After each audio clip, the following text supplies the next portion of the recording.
Capítulo 7. A luta contra o mal. De todas as ocorrências da tarefa apostólica, os encontros do Mestre com os endemoninhados constituíam os fatos que mais impressionavam os discípulos.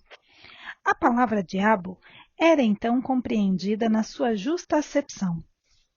Segundo o sentido exato da expressão, era ele o adversário do bem, simbolizando o termo, dessa forma, todos os maus sentimentos que dificultavam o acesso das almas à aceitação da Boa Nova, e todos os homens de vida perversa, que contrariavam os propósitos da existência pura, que deveriam caracterizar as atividades dos adeptos do Evangelho.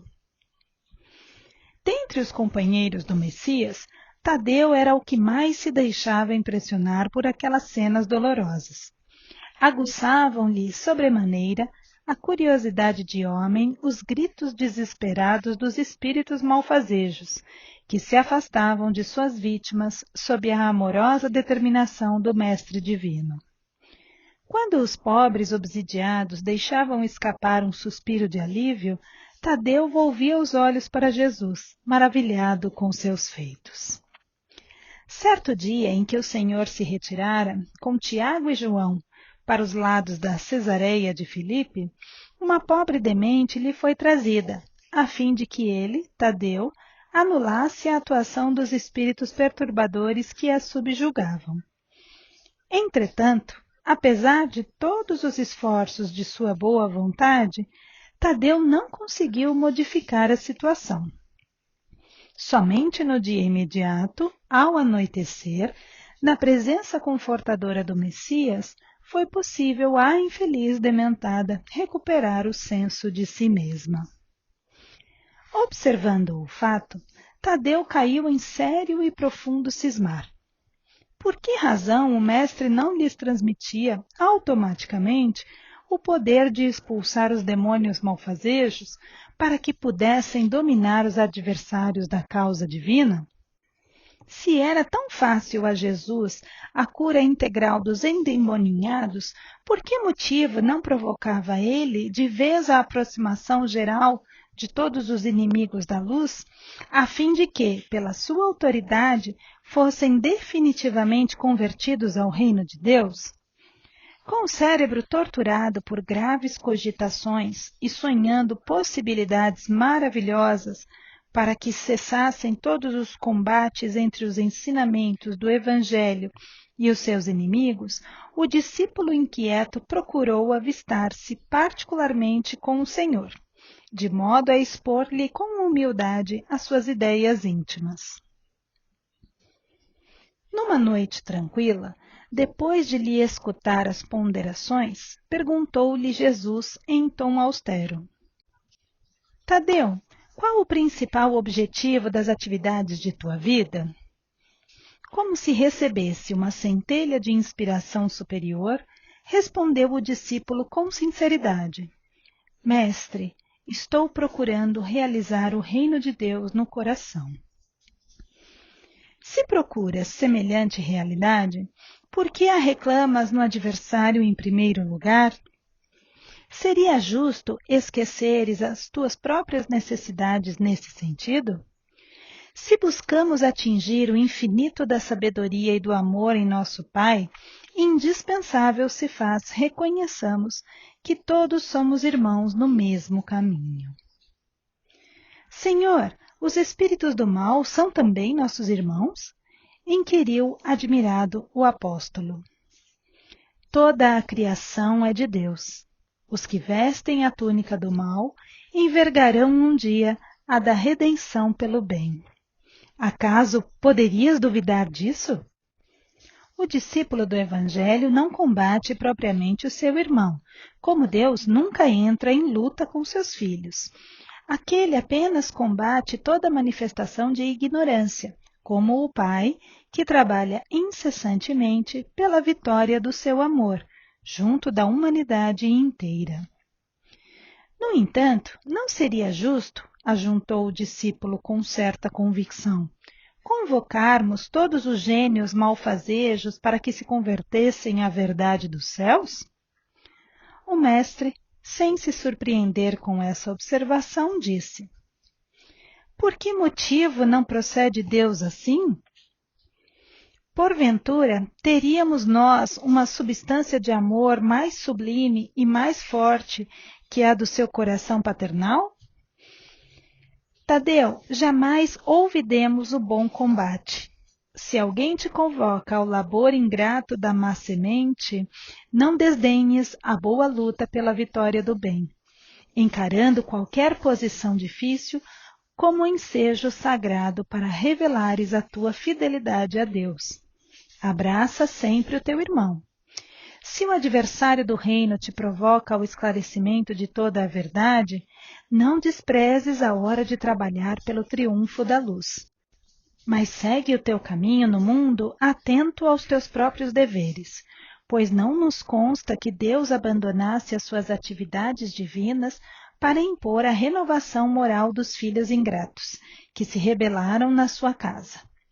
Se o mundo parece povoar-se de sombras, é preciso reconhecer que as leis de Deus são sempre as mesmas, em todas as latitudes da vida. É indispensável meditar na lição de nosso Pai e não estacionar a meio caminho que percorremos. Os inimigos do reino se empenham em batalhas sangrentas, não ouvides o teu próprio trabalho.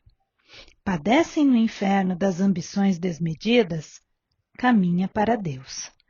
Lançam a perseguição contra a verdade, tens contigo a verdade divina que o mundo não te poderá roubar, nunca. Os grandes patrimônios da vida não pertencem às forças da terra, mas às do céu.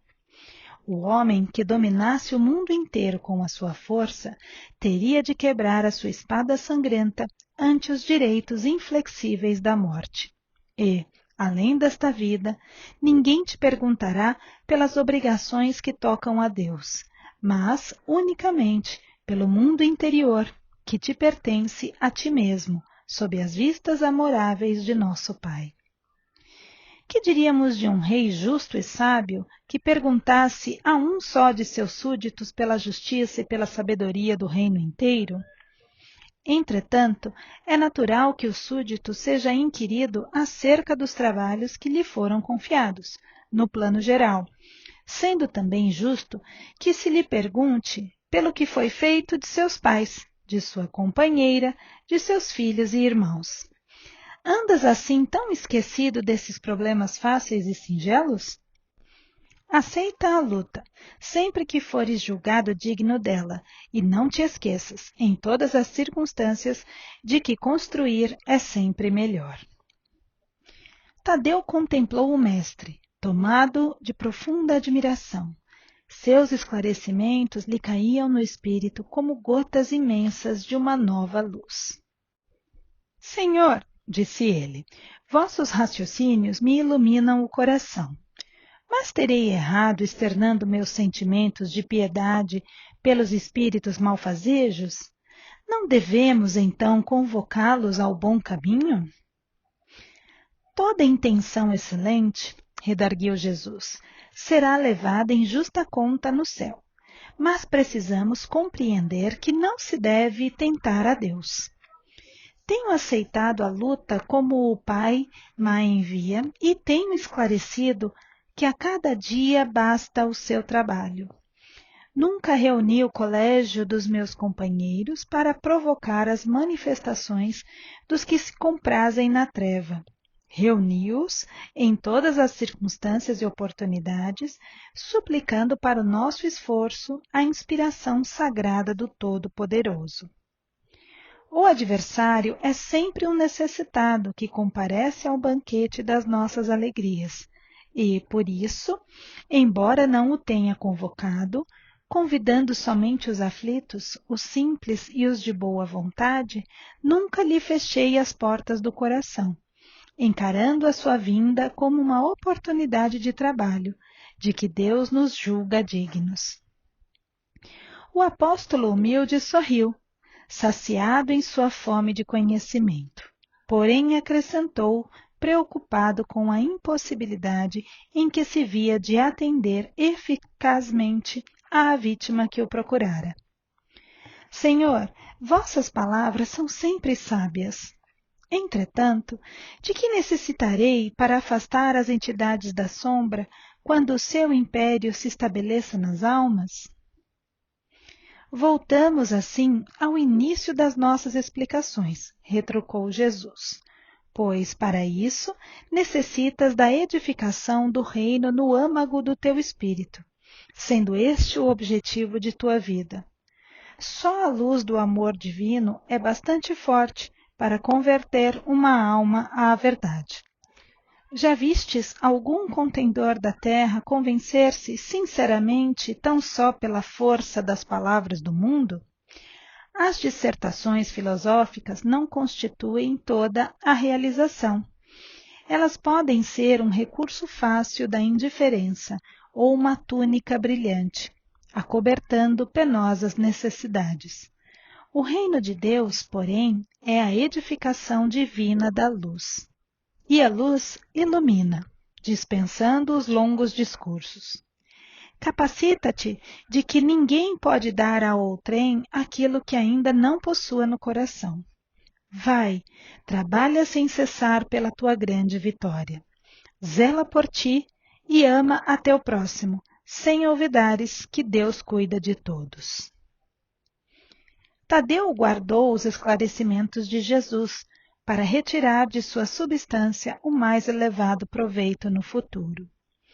No dia seguinte, desejando destacar perante a comunidade dos seus seguidores a necessidade de cada qual se atirar ao esforço silencioso pela sua própria edificação evangélica, o mestre esclareceu com seus apólogos singelos, como se encontra dentro da narrativa de Lucas. Quando o espírito imundo sai do homem, anda por lugares áridos, procurando, e não o achando diz: voltarei para a casa donde saí, e, ao chegar, acha-a varrida e adornada. Depois, vai e leva consigo mais 7 espíritos piores do que ele, que ali entram e habitam. E o último estado daquele homem fica sendo pior do que o primeiro. Então, todos os ouvintes das pregações do lago compreenderam que não bastava ensinar o caminho da verdade e do bem aos espíritos perturbados e malfazejos, que indispensável era edificar-se cada um a fortaleza luminosa e sagrada do reino de Deus dentro de si mesmo.